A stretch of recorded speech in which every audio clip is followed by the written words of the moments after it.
Star God की इस new video में आपका स्वागत है। जहाँ नेस्ट की बैटल में काफी सिग्निफिकेंट पोर्शन खत्म हो चुका है। फर्स्ट वॉल की वॉर बैम की साइड ने जीत ली थी फाइनली। वहीं दूसरी तरफ सेकंड वॉल के वॉर के अंदर एक गेम को हम देख रहे हैं, जहाँ पे ये गेम यास्टा के थ्रू खेला जा रहा है कैट टावर और कैट मैप पे। जहाँ काफी सारे रूल्स है, काफी सारी स्ट्रेटजीज हैं और बहुत सारे दुश्मन भी। और स्टोरी में आगे बढ़ने से पहले चैनल को सब्सक्राइब कर ले और हाई बटन को क्लिक कर दे और वीडियो में आगे बने रहें।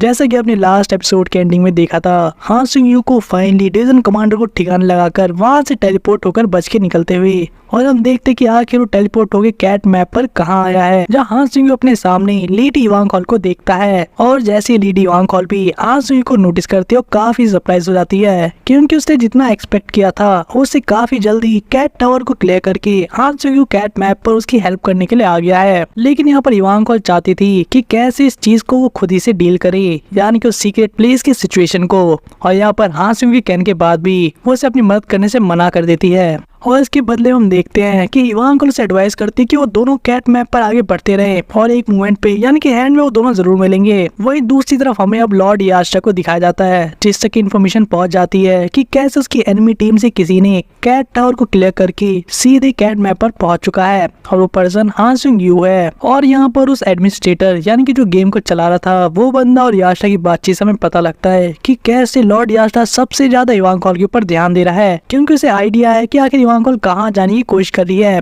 और वही सबसे ज्यादा डेंजरस चीज साबित हो सकती है उनके इस वॉर में। लेकिन उसके बाद भी सिर्फ ऑब्जर्व करने के अलावा यहाँ पे यास्टा कुछ भी नहीं कर रहा, यानी कि उसको पर्टिकुलरली रोकने से, क्योंकि यास्टा का मानना है कि इवान कॉल जिस प्रॉब्लम को सॉल्व करने की कोशिश कर रही है वो उसकी और यास्टा दोनों की बस के बाहर है। और इतना ही नहीं, इसके अगेंस्ट में अगर किसी मिरेकल की वजह से इवान कॉल उस चीज को अचीव कर लेती है, यानी कि उस सिचुएशन को हैंडल कर लेती है खुद से, तो उस केस में भी यास्टा को कोई फायदा या नुकसान नहीं है, क्योंकि जो वो अचीव करना चाहता है उसका कुछ भी लेना देना नहीं है इवान कॉल के फाइनल रिजल्ट से। और यही वो रीजन भी है कि गागजा डोसांग के अंदर ये सभी लोग अकेले अकेले फाइट कर रहे हैं। और यास्टा ये भी रिवील करता है कि उसका एकमात्र गोल यहाँ पर यामा को सबक सिखाना है, क्योंकि उसके अलावा बाकी का पूरा गेम तो पहले से ही सेट है, यानी कि उनके सुपीरियर्स ने डिसाइड कर लिया कि चीजें कैसे होने वाली हैं या होनी चाहिए। वही हमें कैट टावर के अंदर काफी सारे हॉल के अंदर पिलर्स दिखाए जाते हैं, और यहाँ पर हम हॉकनी की टीम को देखते हैं जो कि कून के साथ कांटेक्ट में थे। लेकिन हमें पता लगता है कि कैसे यहाँ पर ट्रैकिंग काम नहीं करी थी, लेकिन लाइट बियरर्स यहाँ पर आपस में कांटेक्ट बना सकते थे।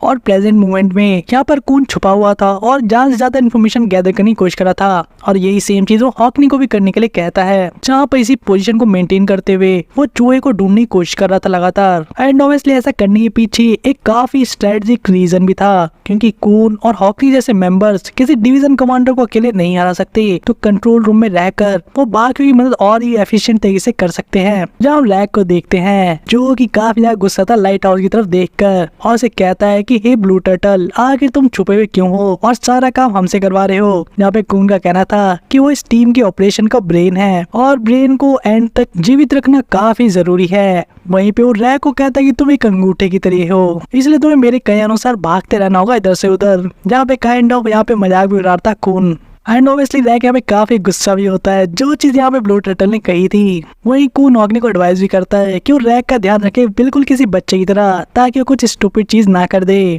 जहाँ रैक और भी ज्यादा गुस्सा हो जाता है इस बात को सुनकर। आखिर वाला कोई रैक को यानी कि रैक द वॉरियर को एक इडियट की तरह कैसे बिहेव कर सकता है। वही फाइनली हम देखते हैं कि कून के कहने पर कैसे जो उनकी टीम है वो कंट्रोल रूम के दूसरे तरह की तरफ बढ़ना शुरू कर देती है, क्योंकि रैक यहाँ पे फाइट करना चाहता था। वही दूसरा हमें कून के अंदर की चीजें भी पता लगती हैं, यानी कि कैसे इस प्रेजेंट सिचुएशन को लेकर काफी फ्रस्ट्रेट है, क्योंकि चीज उसके कंट्रोल में नहीं है। बस एक अच्छी चीज हो रही है कि वो हॉकनी से कांटेक्ट कर सकता है अभी के लिए, और साथ ही वो चाहता है कि वो चूहे को जल्दी से जल्दी पकड़ ले, ताकि वो ठीक मोमेंट में फील्ड पर जा सके हेल्प करने के लिए, क्योंकि इसे नहीं पता कि फील्ड में सिचुएशन कैसी होने वाली आगे चलकर। और इतना ही नहीं, वो चाह रहा था कि बैम और यामा स्पेसिफिकली किसी स्ट्रॉन्ग एनिमी के सामने ना आ जाएं, क्योंकि इससे पहले उन्हें कंट्रोल रूम के ऊपर टेक ओवर करके कम्युनिकेशन को सेट करना होगा अपने टीम मेंबर्स के साथ। एंड ऑब्वियसली ये काम अभी के लिए हॉकनी करेगा, जहाँ पे कौन चूहे को ढूंढेगा अपनी टीम के लिए, ताकि वो फाइनली किसी को भेज सके बैटल फील्ड के अंदर जो कि बैम की हेल्प कर सके।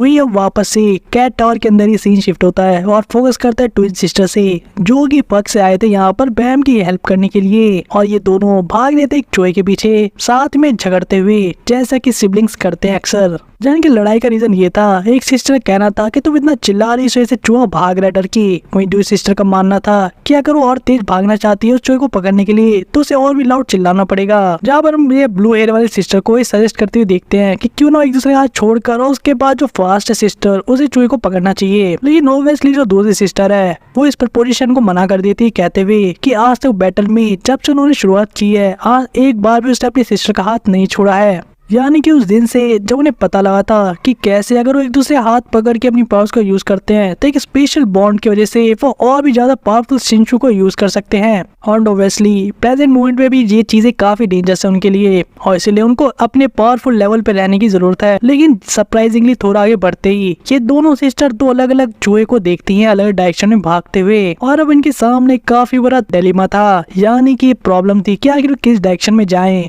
और फाइनली अब कोई चॉइस ना देखते हुए ये लोग डिसाइड करते हैं कि कैसे दोनों अलग अलग डायरेक्शन में जाएंगे चूहे को पकड़ने के लिए, क्योंकि ये चीज कम से कम इतना तो कह ही सकते हैं कि यहाँ पर कोई बैटल तो नहीं हो रही है और ये दोनों अगर चूहे को पकड़ लेंगे तो सेम मूवमेंट पे जा सकते हैं बैटल फील्ड के अंदर, जहाँ इन दोनों को स्लेयर कैंडिडेट के पास जाना था। और जब तक ये दूसरी सिस्टर कोई डिसीजन ले भी पाती, जो सिस्टर फास्ट थी वो यहाँ पर भाग के सीधे चूहे के पीछे पहुंच भी जाती है, क्योंकि उसका कहना था कि दूसरी सिस्टर अगर परेशानी में पहुंचेगी तो आराम से उसके पास आ सकते उसे बचाने के लिए। और फाइनली हम इस पिंक हेयर वाली सिस्टर को देखते भी चूहे को ट्रैप करते अपने शिनचू के अंदर। लेकिन इसी बीच किसी के लाइट हाउस के थ्रू उस चूहे को भी कैप्चर कर लिया जाता है दोबारा, और हम देखते हैं कि पर्सन जिसने ये चीज की थी वो भी एक डिवीजन कमांडर था, जो कि अपनी एक चेयर पे बैठा होता है और साथ में पूछता है कि आखिर तुम्हारी वो ट्विन सिस्टर कहाँ है जिसका तुम हाथ पर ही पूरी बैटलफील्ड में फाइट करी थी। और अब यहाँ पे इनको अपनी मिस्टेक समझ में आती है कि कैसे ये लोग एक दूसरे से अलग हो चुके हैं और उनकी पावर रिड्यूस हो चुकी है। वही हम देखते हैं दो सिस्टर को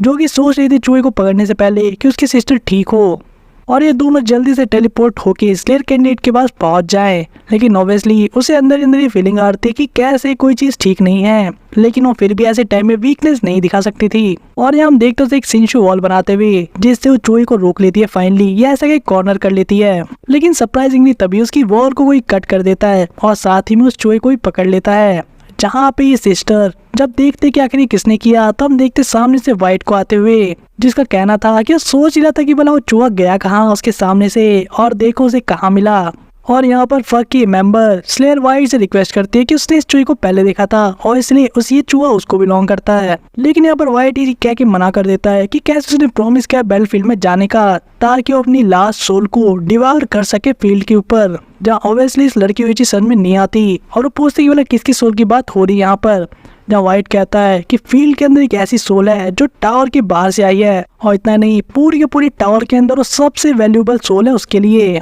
और इतना कहने के साथ ही हम वाइट को अपनी शॉट को स्विंग करते हुए देखते हैं, जहाँ पे सिस्टर से समझाने की कोशिश करते कि वो दोनों सेम टीम में हैं। लेकिन इतना कहने से पहले भी हम देखते हैं कि कैसे उसकी सिस्टर के सर को धड़ से अलग कर दिया गया था एक झटके में वाइट के थ्रू, जहाँ पे मरते वक्त अपने लास्ट मोमेंट पे वो ये सोच रही थी कैसे वो अपनी सिस्टर सोला का हाथ काफी ज्यादा मिस कर रही है। और उसकी मरी हुई बॉडी को भी हम देखते हैं जिसे छोड़कर वाइट उस चूहे को ले जाते हुए ये कह रहा होता है कि कैसे वो सभी को समझाते आ रहा है इस वॉर के स्टार्टिंग से कि वो किसी की साइड नहीं लेता, आखिर लोग उससे एक्सपेक्ट ही क्यों करते हैं। वही वाइट अब इस चूहे को यूज करके टेलीपोर्ट होने की सोचा था, जो चीजें काफी ज्यादा एक्साइटेड फील कर रही थी क्योंकि वो फाइनली बैम को डिवार कर सकता था, जो चीज वो हेल ट्रेन से ही करना चाह रहा था। वहीं दूसरी तरफ सीन शिफ्ट होता है बैटल फील्ड के ऊपर और हम बैम को देखते हैं जो कि एक मॉन्स्टर से फाइट कर रहा था, जब वह अपनी शील्ड को ट्रांसफॉर्म करके भी अब पहले से बेटर तरीके से यूज कर रहा था इस फील्ड के अंदर। लेकिन ये जो मॉन्स्टर था उसके अंदर एक अलग तरह की एबिलिटी थी, यानी कि लगातार जंप कर रहा था इधर से उधर काफी फास्ट स्पीड में,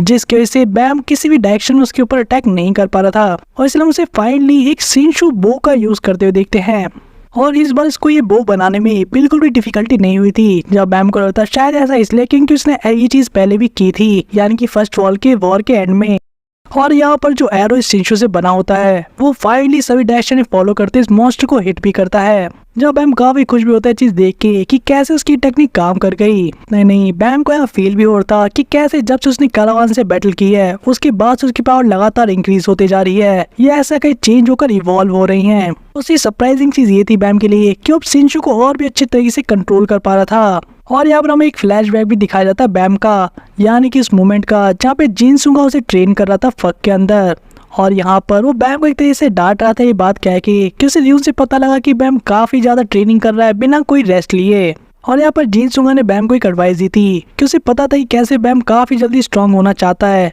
लेकिन अगर ऐसा चलता रहेगा तो बैम की बॉडी कीप अप नहीं कर पाएगी उसके साथ। जहाँ बैम ने इस फ्लैशबैक में जिन सुंगा को कहा था उस पॉइंट पर कि कैसे ये चीज सुनने में काफी फनी लगती है उसे, क्योंकि उसे स्ट्रांग बनाने वाले यही लोग हैं जिन्होंने उसके दोस्तों को एक तरीके से हॉस्टेज रख रखा है, जैसे कि उसे ब्लैकमेल कर रहे हैं इस पॉइंट पर। और इसलिए बैम चाहता है कि जल्द से जल्द स्ट्रांग हो जाए ताकि अपने फ्रेंड को प्रोटेक्ट कर सके और इस जगह को छोड़कर जा सके, यानी कि पग ऑर्गेनाइजेशन को। जैसे जवाब को सुन के हम जी सुंगा को इस मोमेंट पर बैठते हुए देखते हैं, जहाँ पर बैम से काफी इंटरेस्टिंग क्वेश्चन पूछता है कि आखिर उसके लिए स्ट्रांग होने का मतलब क्या है, या फिर पावरफुल होने का जो उसके दोस्तों को डेंजर से बाहर रखेगा। लेकिन रियलिटी में ऐसा नहीं होता। और जिनसो आगे एक्सप्लेन करता बैम को कि बहुत सारे लोगों को ये रॉन्ग आइडिया होता है कि अगर उसे स्ट्रांग हो जाएंगे तो चीजें बदल जाएंगी, जबकि रियलिटी में जब लोग स्ट्रांग हो जाते हैं तो उन्हें रियलाइज होता है कि आखिर वो कैसे काफी ज्यादा ट्विस्टेड हो गए हैं, यानी कि उनका नेचर ही बदल चुका है। और यहाँ पर जिन सुंगा ये पॉइंट समझाने की कोशिश कर रहा था कि कैसे जो एक मॉन्स्टर होता है वो ऑब्सेस्ड होता है अपनी बॉडी को एक वेपन बनाने में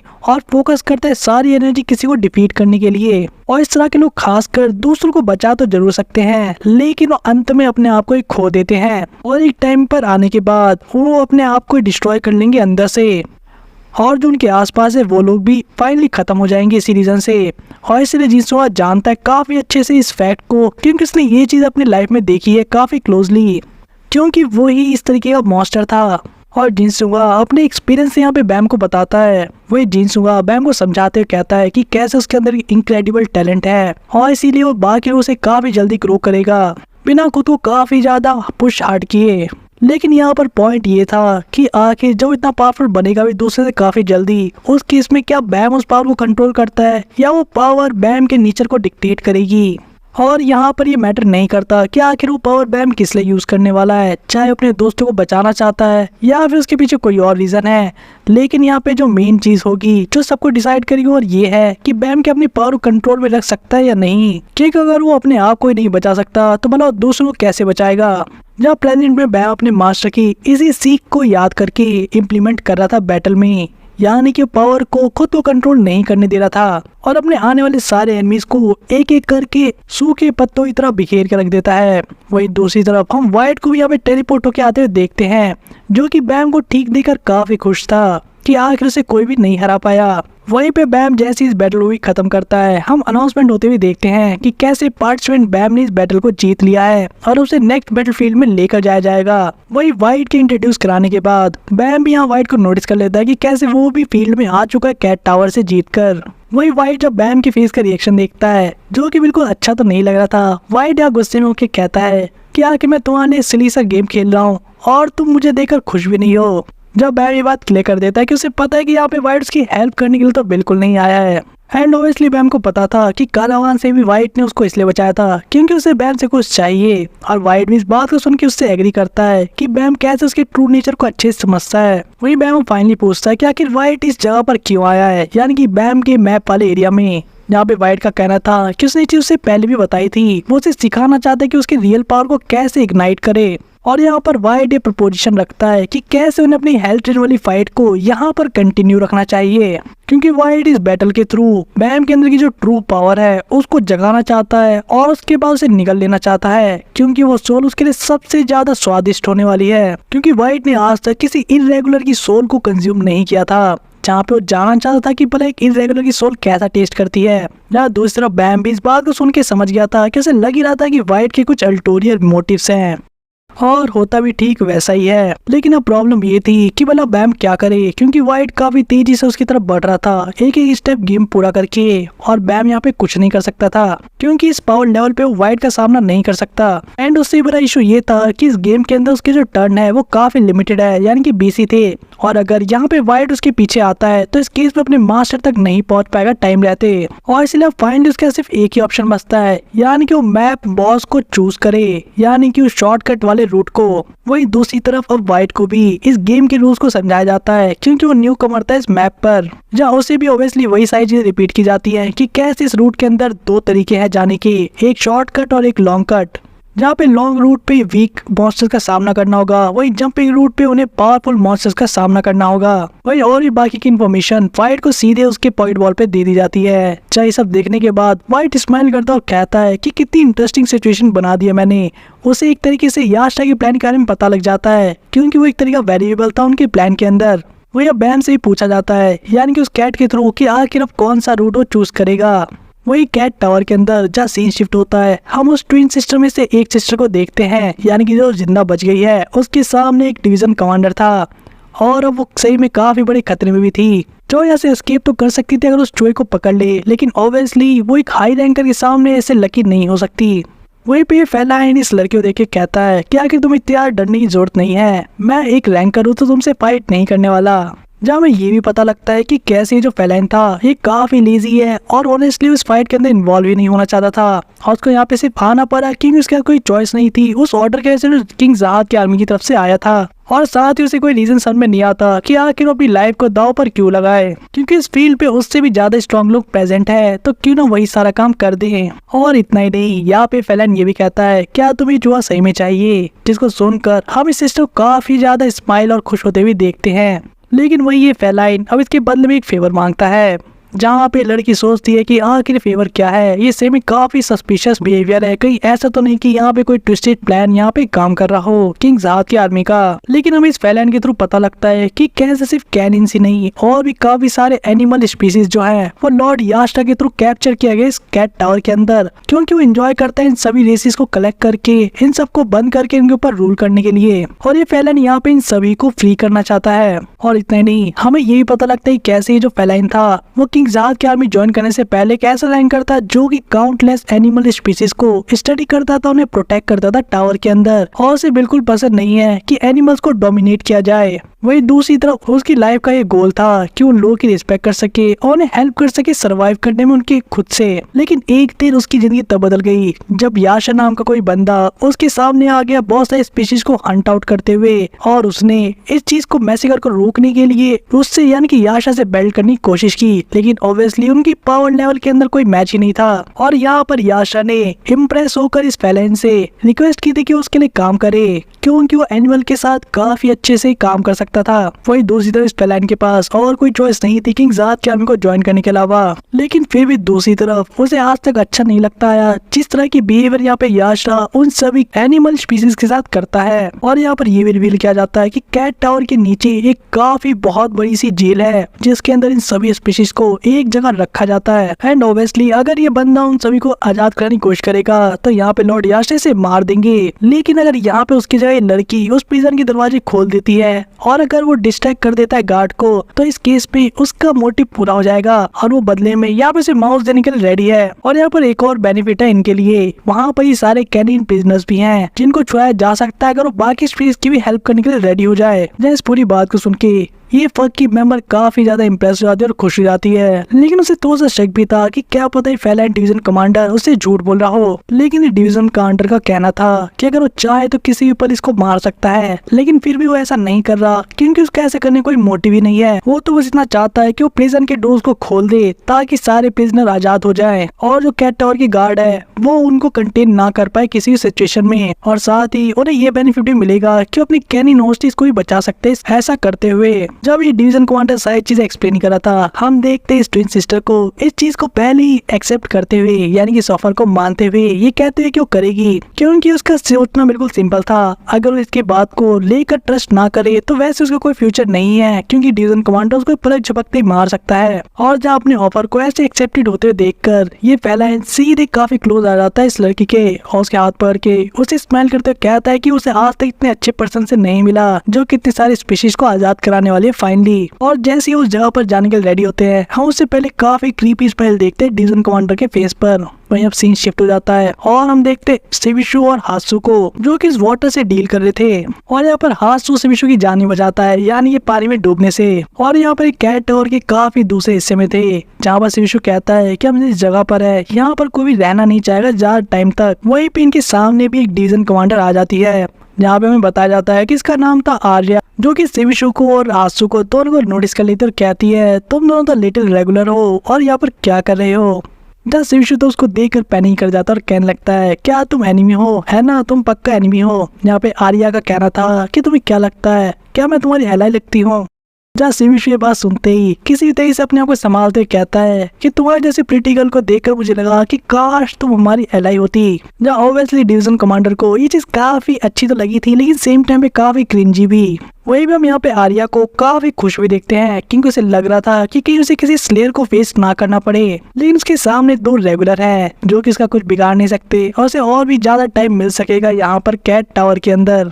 लेकिन इसी बीच में हम हासु को अपनी शॉट से सीधे अटैक करते हुए देखते हैं डिवीजन कमांडर पे। लेकिन ऑब्वियसली ये एक डिवीजन कमांडर थी जो सही में काफी पावरफुल थी, जिसको काफी आराम से डॉज करके सीधे यहाँ पे हासु के पीछे आ जाती है। और यहाँ पे आर्या एक और चीज नोटिस करती है, यानी कि स्पेशल शॉट को जो कि हासु के पीठ पर थी, और उसके बारे में पूछती है कि काफी तगड़ी लग रही है, आगे डेकोरेशन के लिए या फिर क्या चीज है। लेकिन उसे टच करती आर्या को यहाँ पे समझ आ जाता है कि इतनी ज्यादा स्ट्रॉन्ग है कि रेगुलर उसको हमेशा विल्ड नहीं कर सकता। वही हासु को समझ में आ जाता है कि इसकी स्पीड और पावर इतनी ज्यादा है कि दोनों से कीप अप नहीं रख सकते इस बैटल के अंदर। लेकिन चीजें अभी दूसरी तरफ जाती, यानी कि इनके लिए खराब होती, हम किसी को बोलते हुए देखते हैं जो कि यहाँ पे आर्या को एक तरीके से वार्न कर रहा था इनसे दूर रहने के लिए, और ये कोई और नहीं बल्कि लॉर्ड चा था, जो यहाँ पे डिवीजन कमांडर को सीधे कहता है कि इन्हें तुम हार्म करने की सोचना ही मत क्योंकि स्लेयर कैंडिडेट के फ्रेंड्स हैं। और यहाँ पे जैसे ही आर्या देखती है चा को, हम इन दोनों को सीधे गायब होकर एक दूसरे ऊपर अटैक करते हुए देखते हैं, जहाँ दोनों की स्पीड से भी काफी कमाल थी और मैच कर रही थी। और इतना ही नहीं, ये डिवीजन कमांडर यहाँ पे ये भी मानती है कि कैसे जो चा है वो सही में इम्प्रेसिव है क्योंकि उसकी लेग्स काफी ज्यादा स्ट्रॉन्ग है, लेकिन फिर भी चा से ब्लॉक कर पा रहा है।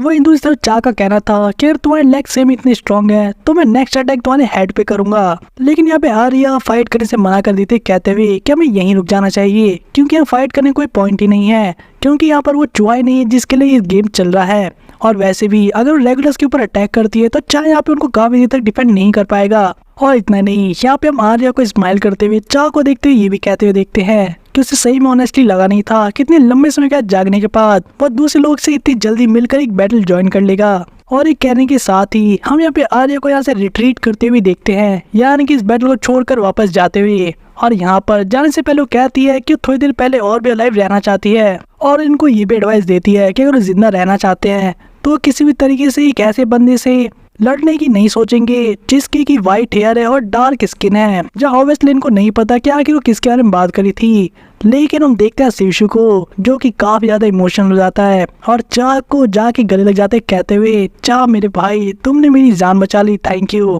वहीं पे चाव इन दोनों को आगे अकम्पनी करने के लिए यानी इनके साथ आगे बढ़ने के लिए रेडी हो गया था। लेकिन वही हासु को हम उदास देखते हैं क्योंकि सोच रहा था कि ये बैटल भी ज्यादा डिफरेंट नहीं है फर्स्ट वॉर की बैटल से, जहाँ पे उन्होंने बिल्कुल भी फाइट नहीं की थी और ये लोग बिल्कुल हेल्पलेस थे एनिमी के सामने। वहीं पे इनकी पूरी टीम वापस से चूहे को ढूंढने के लिए जा रही थी आगे। वहीं दूसरी तरफ सीन शिफ्ट होता है और कैट टावर के अंदर हम उस एरिया को देखते हैं जहाँ पे व्हाइट ने गॉब्लिन को निपटाया था, और उसके सामने जो डिवीजन कमांडर खड़ा था वो कोई और नहीं बल्कि वही पर्सन है जिसके बारे में आर्या ने इनको वार्न किया था, यानी कि व्हाइट हेयर डार्क स्किन वाला पर्सन। और यहाँ पर हमें काफी अजीब चीज भी होते हुए देखते हैं, ऐसा लगता है जैसे कि गॉब्लिन को उसकी एबिलिटी से ही यहाँ पे उसको चुरा लेता है, यानी कि उसके जो मल्टीपल हैंड्स से उसके शिनशु को हम उसके हाथ में देखते हैं। और ये पर्सन सीधे जीवल ग्रेस की तरफ बढ़ा था, यानी कि वो उसी से फाइट करना चाहता था। वहीं दूसरी तरफ फील्ड के अंदर हम यामा की बैटल को भी देखते हैं जिसके सामने काफी अलग तरह के बुल जैसे क्रिएचर थे, एंड ऑब्वियसली रिजल्ट हमें पता ही है, यामा इन सभी को काफी आराम से हरा देता है।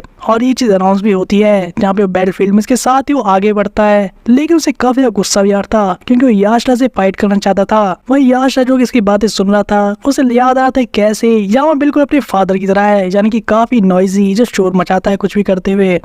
वही आगे चल के हम देखते हैं कि याशा को समझ में आता है यामा कैसे बोर हो रहा है, और इसलिए उसको अब लिटिल प्रेजेंट देने की सोच रहा था। और जैसे ही यामा के सामने जो नेक्स्ट प्रिजन आता है उसके ओपन होते हम देखते हैं कि इसके अंदर से कौन निकलता है, और सरप्राइजिंगली इस प्रिजन के अंदर से जो पर्सन निकला था, यानी कि जो एनिमी था वो कोई और नहीं बल्कि याशा था, और यही उसका वो लिटिल गिफ्ट था। जहाँ पे याशा बिना एक मोमेंट की भी देरी किए सीधे यामा के ऊपर अटैक कर देता है, और हम यामा को काफी सरप्राइज भी देखते हैं। जहाँ पे याशा ऐसे सरप्राइज वाला एक्सप्रेशन यामा की फेस पर देखकर समझाता है कि वो पूरी टाइम एक प्रिजन के अंदर लॉक था और वो वेट कर रहा था कि कब यामा उसे समन करेगा। एंड ऑब्वियसली ऐसा उसने इसलिए प्लान किया था क्योंकि वो भी काफी देर तक वेट करके ये नहीं देखना चाहता था कि यामा कब उस तक पहुंचेगा, और साथ ही यास्टा भी जान चाहता था कि यामा कैसा फील कर रहा है इस गिफ्ट को पाकर, क्योंकि फाइनली वो उससे फाइट कर सकता है जो उसकी रेस का एक आर्च एनिमी है। लेकिन ऑब्वियसली यहाँ पर यामा के पास सिर्फ 10 ही मिनट है इस बैटल को ओवर करने के लिए, और अगर इस टाइम में उसने यास्टा को नहीं हराया तो उसको दूसरा मौका नहीं मिलेगा उससे बैटल करने का। वही सामने की तरफ हम यामा को देखते हैं जो कि इतना ज्यादा एक्साइटेड हो रहा था कि उसे लगा था जैसे उसका हार्ट जो एक्सप्लोड कर जाएगा इस एक्साइटमेंट की वजह से। जब यास्टा इस रिप्लाई को सुन के स्माइल कर देता है कहते हुए कि आखिर कितना इनोसेंट सा मट है,